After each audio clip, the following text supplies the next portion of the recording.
আমরা কালকে দেখেছি বেশিরভাগ রাজনৈতিক দলকেই জামায়াতের পক্ষ থেকে আমন্ত্রণ জানানো হয়েছে, বিএনপিকে আমন্ত্রণ জানানো হয়নি একটা কারণে, যেটি কারণটা বলা হয়েছে আমি যদি সঠিক জেনে থাকি, যে পিআর পদ্ধতির সঙ্গে তারা একমত নয়, তাই বিএনপিকে আমন্ত্রণ জানানো হয়নি। মানে এইটা থেকে আপনি কিভাবে দেখবেন? আমরা এটাকেও আপনি মনে করেন একটা জেন্টলম্যান ডিসকাশন, আপনি জেন্টলম্যান ডিসকাশন বলতে পারেন। অর্থাৎ এটা আমাদের নায়েবে আমির ডক্টর সৈয়দ আব্দুল্লাহ মাহমুদ তাহেরকে ভাইকে এটা দায়িত্ব দেওয়া হয়েছে, যে অর্থাৎ বিএনপি আমরা একসাথে জোট সরকারে ছিলাম এবং একসাথে আমরা আন্দোলন করেছি, কিন্তু এখানে এসে আমাদের একটা রাজনৈতিক ভিন্ন মত, অর্থাৎ যেটা ডেমোক্রেসির বিউটি আপনি বলতে পারেন, এবং যেটা বিগত দিনে ছিল না, মানে কোনো মত দিলেই তাকে দমন করা হতো। সুতরাং এই যে ভিন্ন মত, এই যে সৌন্দর্য, এই জায়গায় আমরা আলোচনা করেছি যে এত লম্বা সময় আপনারা বিপরীত একটা মত লম্বা সময়, এবং যারা আসতেছে সবাই কিন্তু এই 7টি পয়েন্টের উপরে বিশেষ করে বক্তব্য দেবে, তাহলে বিএনপিকে এখানে দাওয়াত দিয়ে আমরা আসলে বিব্রত করতে চাইনি, যে আপনারা তো নিঃসন্দেহে বিব্রত হবেন হয়তো। তখন আলোচনা হয়েছে যে না ঠিক আছে, তাহলে আপনারা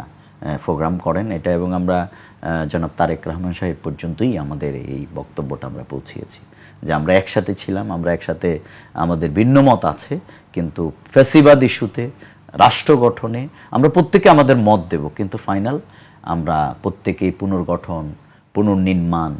নতুন বন্দোবস্ত সব কিছুর ব্যাপারে আমাদের ভিন্ন মত থাকবে, কিন্তু আমরা এই প্রতিযোগিতা যেন প্রতিহিংসায় রূপান্তরিত না, সেই জায়গা থেকে আমরা মনে করি। এবং আমি এর সাথে একটু যুক্ত করতে চাই, গতকালকে আমাদের এই সমাবেশে যেমনি ঐতিহাসিক স্মরণকালের সমাবেশ ছিল, তেমনি আমাদের আমির জামাত অধিক গরমে পরিশ্রমের কারণে তিনি বক্তব্য দিতে গিয়ে পড়ে গিয়েছেন, 2বার উঠে তিনি ইতিহাসের সবচেয়ে একটি ঐতিহাসিক বক্তব্য বসে তিনি দিয়েছেন মিডিয়ার সামনে। তারপরেই কিন্তু বিএনপির মহাসচিব মির্জা ফখরুল ইসলাম আলমগীর সাহেব এবং ডক্টর মঈন খান তিনরা হসপিটালে গিয়েছেন। আমরা মনে করি আমাদের মত ভিন্নতা থাকতে পারে, কিন্তু দেশের প্রশ্নে আমাদের রেসপেক্ট টু ইচ আদার, আমাদের যে সৌহার্দ্যপূর্ণ সম্পর্কের জায়গাটা, এটা মাঝখানে কিছুটা হয়তো ব্যাহত হচ্ছে বলেই জাতি জনগণ ত্যক্ত বিরক্ত, এটা মনে রিপন ভাই স্বীকার করবেন। আমরা এটাকে আবার আরেকটি বক্তব্য